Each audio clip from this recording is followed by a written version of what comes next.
Nagising ka na ba nang bigla sa kalagitnaan ng gabi? Tahimik ang paligid pero ramdam mong may kakaiba. Parang may bumubulong sa'yo, may presensya sa silid o isang hindi maipaliwanag na kaba sa iyong dibdib. 3 a.m. Ang iba'y nagsasabing ito ang witching hour, ang oras kung kailan gumagalaw ang mga puwersa ng kadiliman. Pero ang tanong ko sa'yo, ito ba talaga ay oras ng takot o oras ng pagtawag ng Diyos? Samantala may ilan namang nagigising ng 5 a.m. puno ng inspirasyon at panibagong lakas. Hindi nila maipaliwanag pero tila may umaga ng himala na gumigising sa kanilang espiritu. Ito ba ay random lang? O ito ba ay isang banal na panawagan? Bakit eksaktong 3 a.m.? Bakit eksaktong 5 a.m.? Bakit hindi 2:47 a.m. o 4:18 a.m.? May connection ba ang mga oras na ito sa espiritual na mundo o ito'y isang katang-isip lamang? Huwag kang aalis. Dahil sa susunod na minuto, ihahayag natin ang mga sikreto ng madaling araw kung paano ito maaaring maging oras ng pagpapala o oras ng pagsubok. Malalaman mo kung ito'y isang babala ng espiritual na digmaan o isang imbitasyon sa isang banal na pagtatagpo. Ngayon, pipiliin mo ba ang takot o pananampalataya? Ito na ang sandali para hubaran natin ang mga misteryo ng 3 a.m. at 5 a.m. at tuklasin kung paano ito maaaring magbago ng iyong buhay sa pamamagitan ng kapangyarihan ng Diyos. Pang-una, ang dilim ng 3 a.m., oras ng takot o oras ng panalangin. Tahimik ang buong bahay.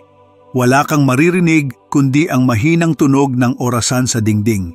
Tik-tak, tik-tak. Sa labas, ang mundo ay natutulog, pero ikaw, nagising ka ng bigla eksaktong 3 a.m. Hindi mo alam kung bakit.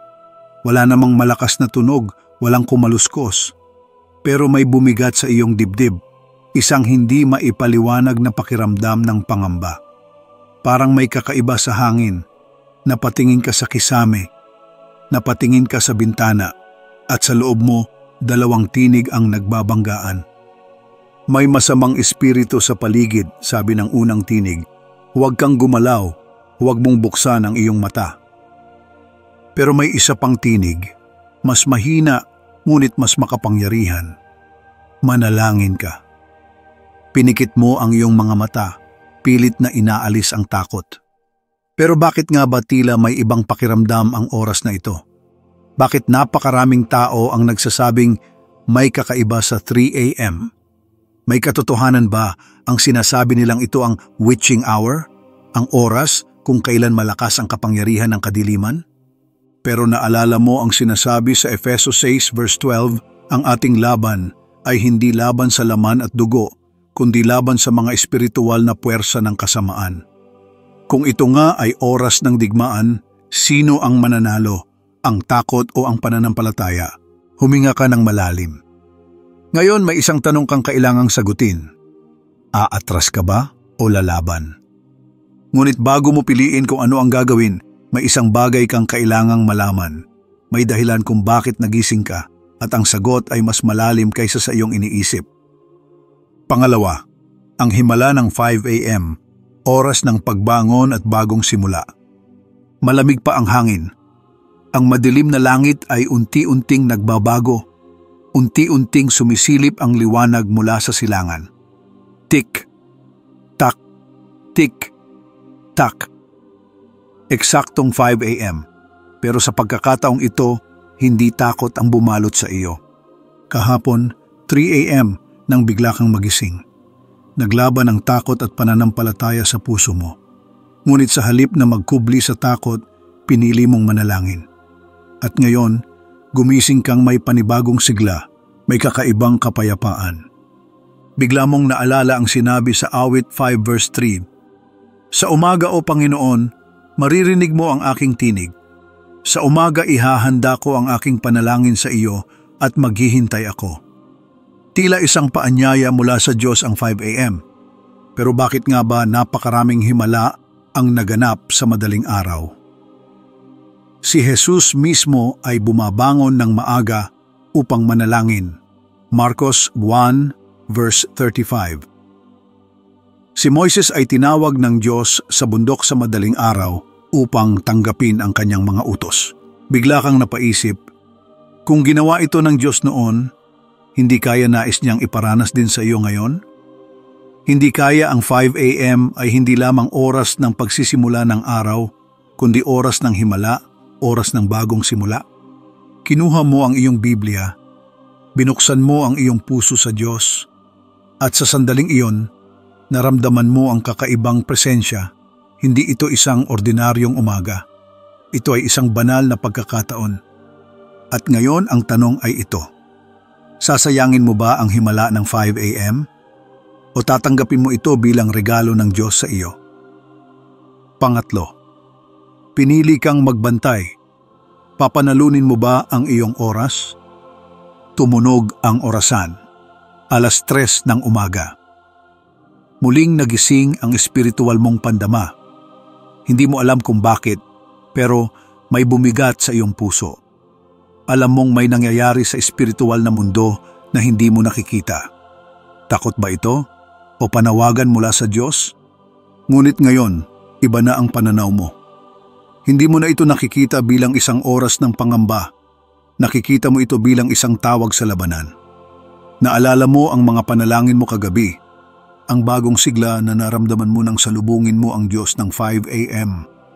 Ngayon, hindi ka na magpapatalo, ngunit may boses na bumubulong. Matulog ka na, wala namang nangyayari, babalik ka rin sa dati. Walang kwenta ang panalangin mo.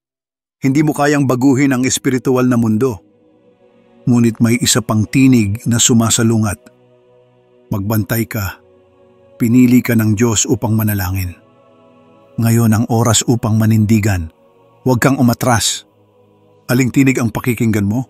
Ngunit bago mo magawang pumili, may naramdaman kang kakaiba. Isang biglang katahimikan, isang presensya na hindi mo maipaliwanag.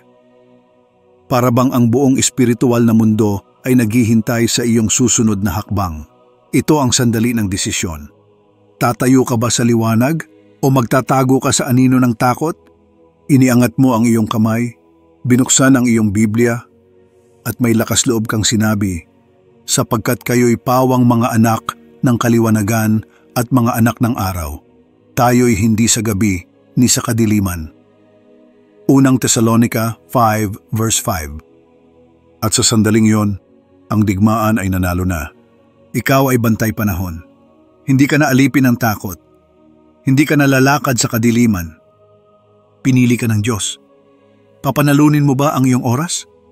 Isang araw, may isang taong nagising ng 3 a.m. Hindi niya alam kung bakit, pero sa halip na matakot, pinili niyang manalangin. At sa sandaling iyon, ang espiritual niyang mata ay nabuksan. Napagtanto niyang hindi siya nag-iisa. Ikaw rin pinili kang magbantay. Hindi aksidente ang iyong paggising sa 10 oras ng gabi. Hindi ito isang random na pangyayari.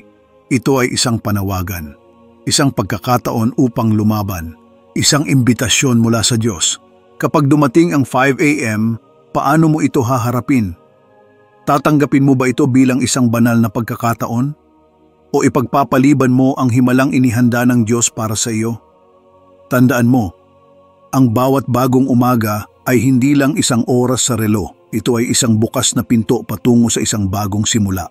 Ngayong gabi, kung magising ka ng 3 a.m., anong gagawin mo? Bukas ng umaga, paano mo sisimulan ang iyong araw? Ang desisyon ay nasa iyo. Narito, ang bantay ng Israel ay hindi natutulog ni hindi umiidlip. Awit 121 verse 4. Ngayon, ipahayag mo ito. Ang bawat oras sa aking buhay ay pag-aari ng Panginoon. Amen.